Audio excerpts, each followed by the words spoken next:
Commander John Miller stood tall on the bridge of the UEN Intrepid, Earth's first and only supercarrier. The massive ship represented humanity's greatest achievement, a vessel nearly 2 miles long, equipped with weapons that could level continents and engines capable of bending space itself. Yet today, it was not here to fight. It was here to make friends. "Final approach to Galactic Council Station, sir," reported Lieutenant Susan Clark from the tactical station. "They've assigned us docking bay 12. John nodded, trying to hide his nervousness. Humanity had discovered faster-than-light travel only 11 years ago. In cosmic terms, they were infants, taking their first steps into a galaxy teeming with civilizations thousands of years older than Earth's. "Steady as she goes," John said. "Remember everyone, we're diplomats today." The Intrepid slowed as it approached the massive ring-shaped station. Alien vessels of all shapes and sizes moved around it like fish in a pond. Some were sleek and organic-looking, others were angular and mechanical. All of them gave the human supercarrier a wide berth. "They're scared of us," observed Alan Rodriguez, the chief engineer. "Can't blame them. We built this girl to fight, not to make nice." John smiled faintly. "That's why we're here, Alan, to show them we can do both." The diplomatic team gathered in the shuttle bay. 12 men and women chosen to represent Earth to the Galactic Council. Dr. Olivia Garcia, the team's xenolinguist, checked her translation device one last time. "Nervous?" John asked her as they boarded the shuttle. "Terrified," she admitted. "One wrong word, and I might accidentally declare war on 50 species at once." The shuttle journey was short. As they docked with the station, John felt the weight of responsibility on his shoulders. 7 billion humans were counting on him not to mess this up. The council chamber was a vast amphitheater filled with representatives from over 200 species. Some floated in special tanks, others needed breathing apparatus, and many looked almost human except for strange colors or extra limbs. "The delegation from Earth may approach," announced a tall, blue-skinned alien with 4 arms. As they walked to the center of the chamber, John heard whispers and clicks, the sound of hundreds of aliens discussing the newcomers. "We welcome you, humans," said the council leader, a wise-looking being with silver skin and entirely black eyes. "Though we admit your arrival in such a warship has caused concern." John bowed respectfully. "The Intrepid is our flagship. We come in peace but wished to demonstrate that humanity is strong enough to be a valuable ally." The leader nodded slowly. A curious approach. Most young species arrive with gifts, not weapons. Before John could respond, alarms blared throughout the station. The massive view screens around the chamber lit up with images of sleek, predatory ships emerging from light speed. "Draconians," gasped one council member. "How did they get past our defenses?" The first explosions rocked the station. John immediately activated his comlink. "Intrepid, this is Commander Miller. Battle stations. The station is under attack." The council chamber descended into chaos as more explosions shook the structure. Part of the ceiling collapsed, crushing several delegates. Without hesitation, John and his team rushed to help, pulling injured aliens from the debris. "What are you doing?" asked the silver-skinned leader in confusion. "Helping," John said simply as he lifted a heavy beam off a trapped council member. The station rocked again. Through the chamber's windows, John could see the Intrepid moving into position, its massive defense systems activating to protect the station. A new image appeared on the view screens, a reptilian face with yellow eyes and scaled skin. "Galactic Council," the Draconian commander hissed. "Your time of corrupt rule ends today. And you," its eyes fixed on John, "you primitive humans should have stayed in your tiny corner of the galaxy. Now you will die with the rest." The transmission cut off. John looked around at the frightened council members, then at his team. They had come seeking peace and found war instead. "Get the wounded to our shuttle," he ordered. "Intrepid, prepare to receive casualties of multiple species, and ready all weapons." Humanity's first day in galactic politics had just become its first day in an interstellar war. 3 weeks after the attack on the Council Station, the UEN Intrepid floated in space alongside a fleet of alien vessels. The emergency council meeting had ended with a reluctant vote. Humanity was now part of the Galactic Alliance, but only as a junior partner. "I don't like this," Lieutenant Susan Clark said as she studied the tactical display on the bridge. The Alliance ships kept the Intrepid at the back of their formation, far from the actual planning and decision-making. "They think we're children," Commander John Miller replied, watching the alien vessels maneuver in perfect, predictable patterns. "But children can sometimes see things adults miss." Susan nodded, her eyes fixed on the display. "Sir, have you noticed how they always form the same defensive patterns? 3 centuries of peace between council races has made their tactics stale." John smiled. Susan had always been his best tactical officer. "Keep watching. Keep learning," he told her. "And prepare a report for me on all the weaknesses you spot." In the ship's command center, the Intrepid's AI system, known as ATHENA, was doing exactly that. The artificial intelligence collected data on every Alliance and Draconian ship movement, analyzing centuries of battle records the Council had reluctantly shared.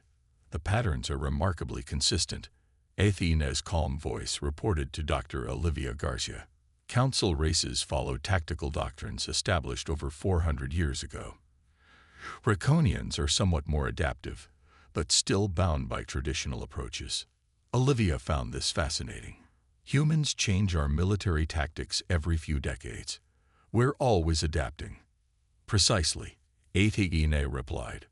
"This may provide a significant advantage." The alert came 3 days later. A Draconian fleet had attacked New Haven, one of Earth's newest colonies. The colony had just 50,000 people and minimal defenses. On the bridge, John received the emergency transmission. The Council ships did nothing. "They're not going to help us," he realized aloud. They considered New Haven expendable. Council High Command advises withdrawal to safer territory. The alien admiral told John over the comlink. "New Haven is not strategically important." John's face hardened.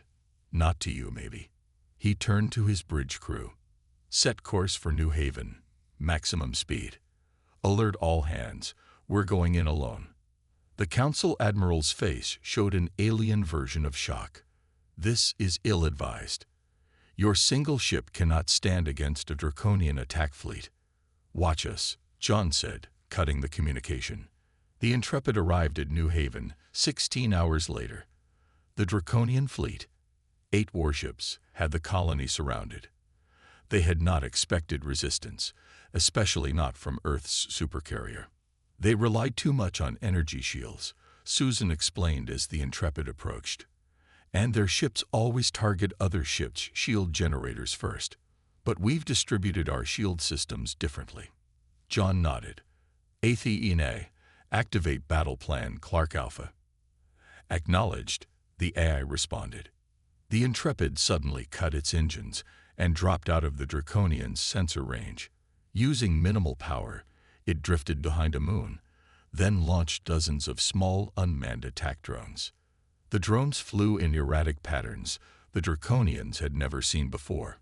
While the enemy was confused, the Intrepid emerged from hiding at full power, targeting the weakness Susan had identified in Draconian ship design, their centralized command systems. Within 3 hours, the Draconian fleet was in retreat. 2 enemy ships were destroyed, 3 damaged, and the colony was safe. The Intrepid had suffered only minor damage to its outer hull. When they returned to the Alliance fleet, a group of Council military observers requested permission to come aboard. "We wish to understand what just happened," their leader said, blinking large purple eyes at John. "Our simulations said your victory was impossible." John smiled and gestured to Susan. "Lieutenant Clark will explain our tactics." As Susan led the aliens away, John received a private message from Earth Command. More colonies were reporting Draconian scout ships. This war was just beginning. The aliens had underestimated humans once.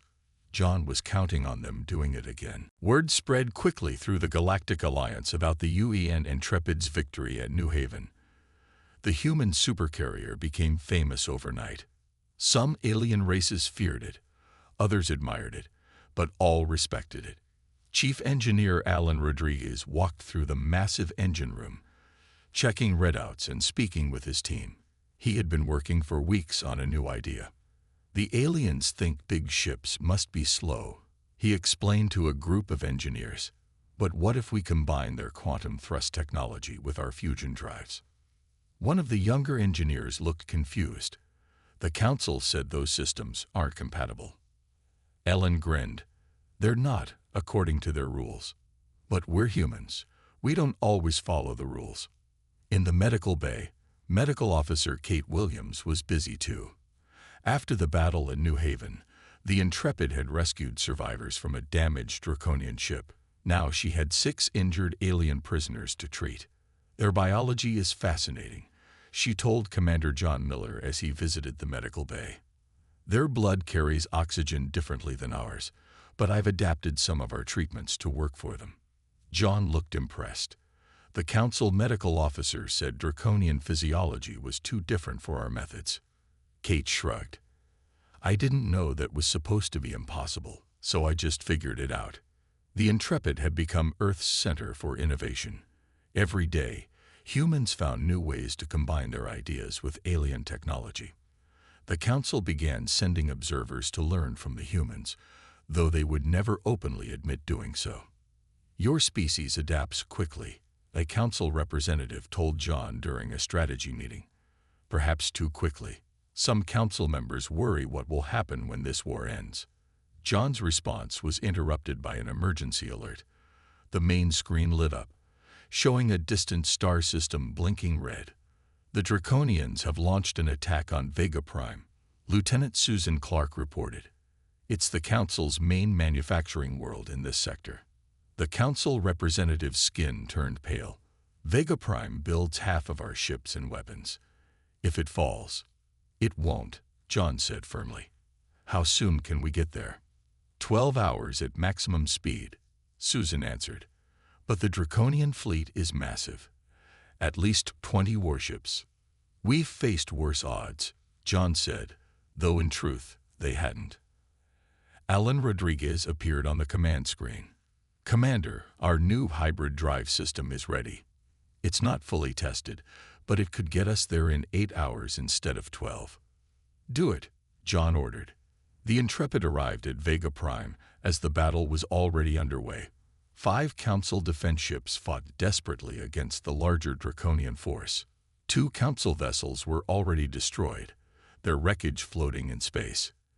Athene, Battle Plan Miller 7, John commanded as they approached. Acknowledged, the AI responded. Warning, this plan has a 62% chance of severe damage to our systems. Noted, John said grimly. All hands, prepare for combat maneuvers. The Intrepid moved like no ship its size should be able to move. Alan's new drive system gave it speed and agility that confused Draconian targeting systems. The supercarrier darted between enemy ships, firing precisely at weak points Susan had identified.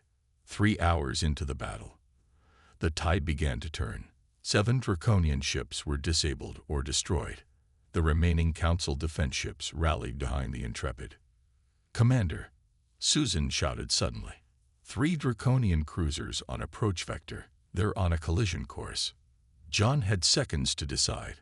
Hard to port. All power to starboard shields. The Intrepid turned, but not quickly enough. The first Draconian cruiser missed. The second scraped along their hull, causing serious damage. The third struck directly against their command section. The bridge exploded in sparks and smoke. John was thrown from his chair, a piece of metal embedding in his chest.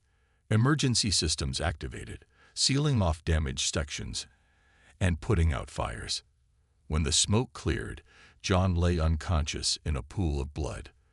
The Intrepid had won the battle for Vega Prime, but at terrible cost.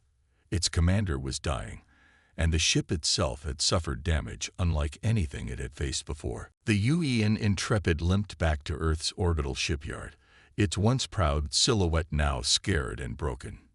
In the medical bay, Commander John Miller lay in a medical stasis pod, his condition critical but stable. The doctors had placed him in suspended animation until his wounds could be properly treated. Damage report, Lieutenant Susan Clark asked as she sat in the commander's chair on the bridge. With John unconscious, she was now acting commander of the Intrepid. Hull breaches on decks 5 through 12. Main weapons at 40% capacity.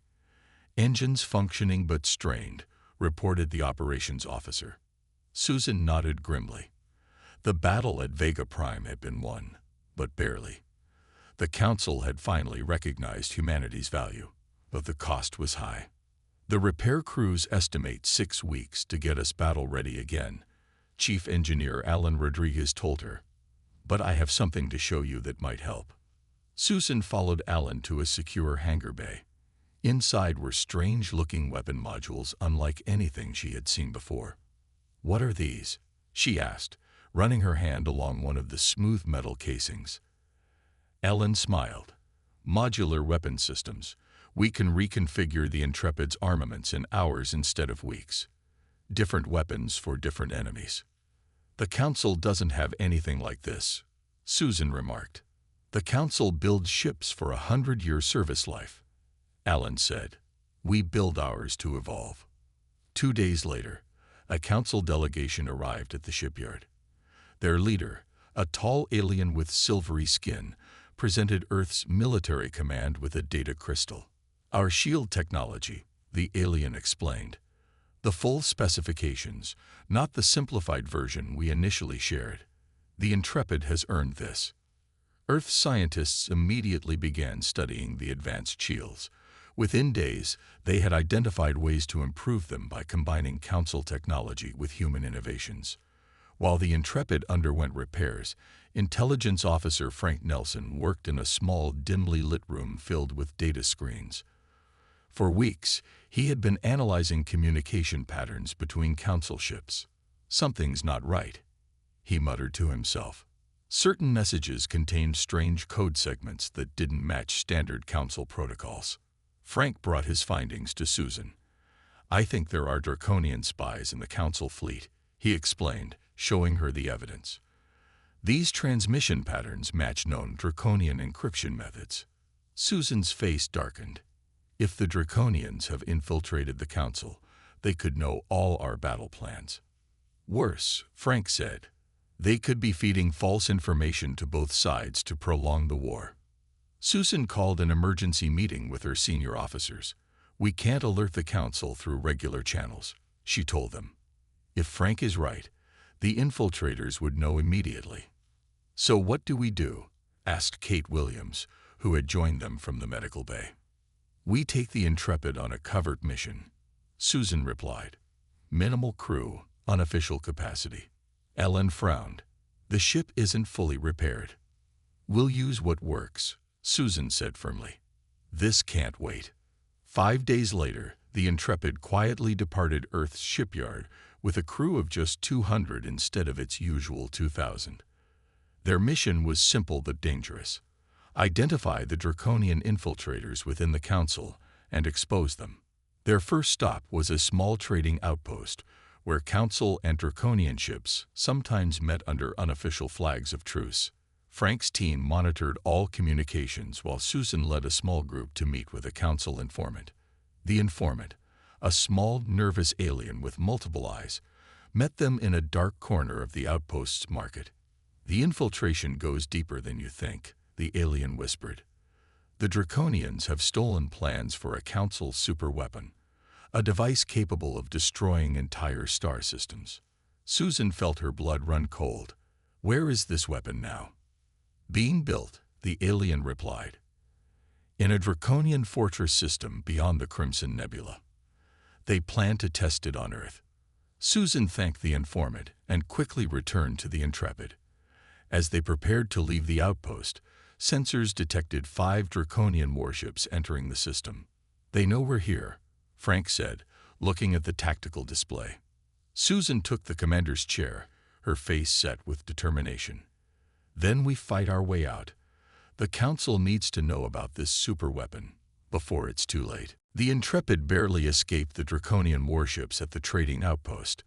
3 weeks later, Acting Commander Susan Clark stood before the Galactic Council, delivering the alarming news about the superweapon. Based on our intelligence, the weapon is being built in the Karnak system, she explained, pointing to a star map. It's surrounded by spatial anomalies that make normal navigation impossible. The council members murmured among themselves. The oldest member, a being made of pure energy contained in a special suit, spoke up. We are aware of this system. No ship has successfully navigated the anomaly field in over 300 years. It is a perfect hiding place because it is unreachable. Susan exchanged glances with Frank Nelson.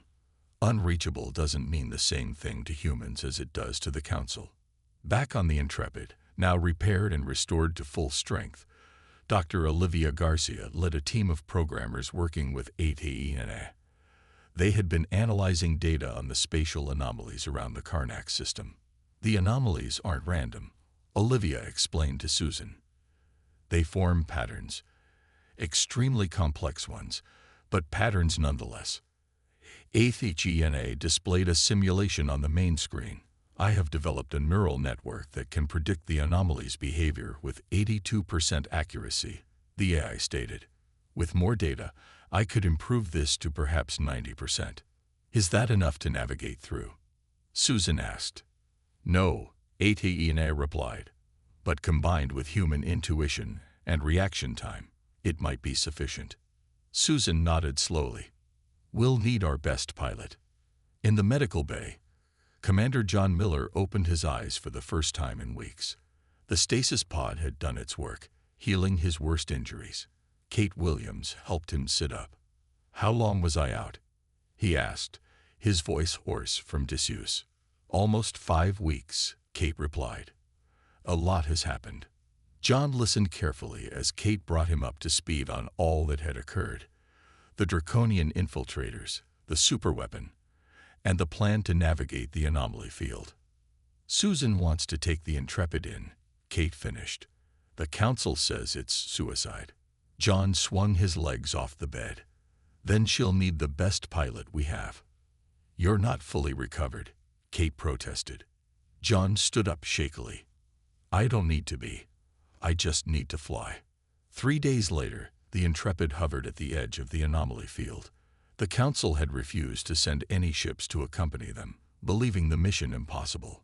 John sat at the pilot's console, with Susan standing beside him. HFY, display anomaly predictions, John ordered. The main view screen lit up with swirling patterns of energy and distorted space. To most observers, it looked like chaos. To John, with HFY's help, it began to make sense. I see it, he murmured. There's a pattern within the pattern. Susan looked skeptical. HFY said even with predictions, navigation was nearly impossible. John smiled faintly. Nearly impossible isn't the same as impossible. That's something the aliens don't understand about humans. We see that small chance, and we take it. The Intrepid moved forward slowly. As they entered the anomaly field, the ship began to shake. Alarms blared as sensors went haywire. Spatial distortions increasing, called out the science officer. John's hands flew over the controls, making constant adjustments. HFY, continue predictions. Susan, I need all power to the engines and shields. For 6 tense hours, the Intrepid navigated the impossible maze of anomalies. Twice they nearly lost the ship to sudden spatial rifts. Once they had to power down completely to avoid detection by a roving anomaly. But John's piloting, combined with HFY's predictions and the crew's fast reactions, accomplished what the Council had deemed impossible. The Intrepid emerged from the anomaly field into the Karnak system, and there before them was a massive draconian installation surrounding a partially constructed device the size of a small moon. The superweapon, Susan whispered. John nodded grimly. and at least 30 Draconian warships guarding it. The Intrepid hung in space at the edge of the Karnak system, its stealth systems engaged. On the bridge, Commander John Miller and Acting Commander Susan Clark studied the tactical display showing the massive Draconian fleet guarding the superweapon. 32 warships, Susan said quietly. We can't fight them all. John nodded. And we can't call for reinforcements. The anomaly field blocks all long-range communications. The bridge crew looked grim. They had come too far to turn back, but moving forward seemed impossible. If we can't defeat them, John said finally, then we need to outsmart them. He called a meeting of the senior staff. In the command center, they gathered around a holographic display of the Draconian installation. Athena analyzed the superweapon. What's its current status?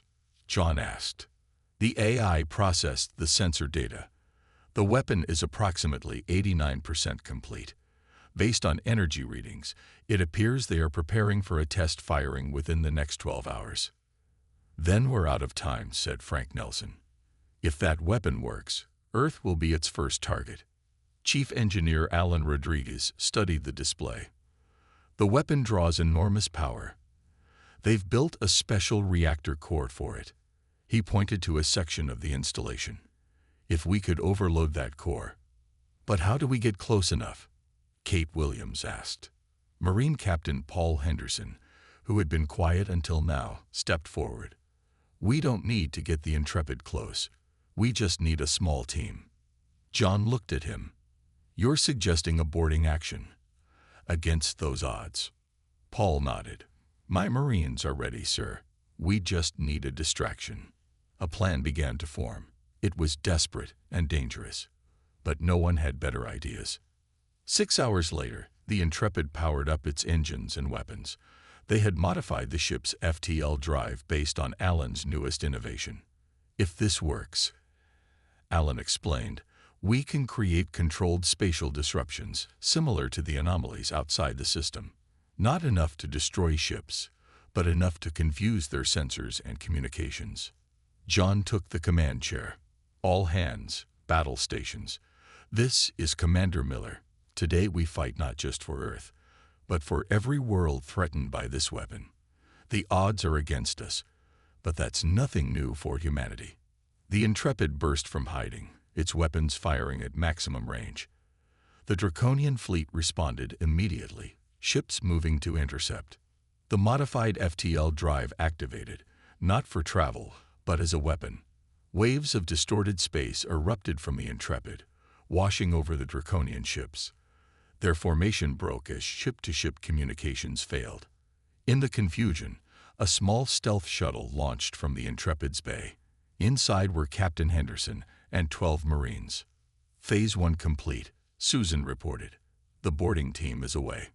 The Intrepid continued its attack, drawing the attention of the Draconian fleet. It was one against many, but the human ship moved with incredible speed and precision, striking and retreating, never staying still enough to be surrounded. Meanwhile, the stealth shuttle reached the Draconian command ship. Henderson's team cut through an outer hull and entered. We're in, Henderson reported over his secure comlink. Moving to the bridge. The fight on the command ship was fierce. 3 Marines fell to Draconian defenders, but the humans fought with desperate determination. Henderson himself reached the bridge and secured it after a brutal close-quarters battle. Command ship bridge secured, he reported. Accessing their systems now. Using the command codes Frank had provided, Henderson sent false orders to the Draconian fleet. Ship turned against ship as confusion spread. On the Intrepid, John watched as the Draconian formation fell apart. Now's our chance, he said. All weapons, target the superweapons power core. The Intrepid fired everything it had at the exposed reactor. The superweapons core began to destabilize, energy readings spiking dangerously. But the effort had cost them dearly. Draconian ships, realizing they had been tricked, concentrated their fire on the Intrepid. The human ship shields failed, and explosions rocked its hull. Main power failing, Alan reported. We can't take much more of this. John gripped the arms of his chair as the ship shuddered around him. Did we hit the target? Is the weapon destroyed? Through the view screen, they watched as the super weapons core finally breached. A massive explosion tore through the installation, taking several nearby Draconian ships with it. Target destroyed, Susan confirmed, her voice triumphant despite their situation. John nodded, even as another hit rocked the ship. Get Henderson's team back if possible.